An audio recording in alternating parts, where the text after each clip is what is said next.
Nightingale. I'm a criminal defense attorney, former prosecutor, former high school classmate, District Attorney Rich Goldinger.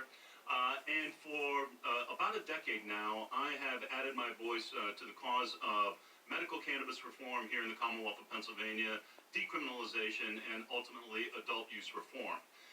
Now that we've got medical cannabis, our program is about a year and a half old since patients have been receiving medicine. I was one of the first patients to actually purchase medical cannabis in Pennsylvania at the Cresco dispensary in Butler, Pennsylvania.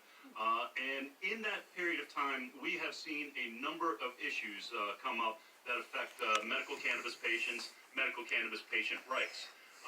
The bill that was passed in Harrisburg was a good bill, a highly regulated bill, and a bill that now has facilitated over 200,000 Pennsylvanians registering as patients and receiving products. But there are a lot of things that are not addressed in the bill.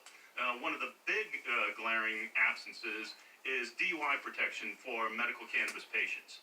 Under Pennsylvania law right now, if an individual has any amount of THC or THC metabolites in their bloodstream, they can be charged and convicted of DUI.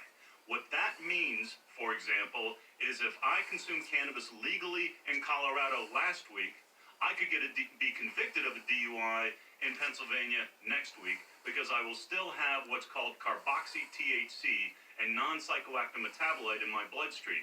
Carboxy-THC is that metabolite that can be detected in the blood for days, weeks, or in the case of a heavy user, even months after cessation of use of cannabis. And it is, as I said, non-psychoactive.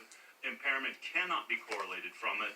But what we have, in essence, is 200,000 patients who, if they are using their medicine on a daily basis, are in fact DUI 24/7, 365, regardless of whether or not there is any evidence of impairment.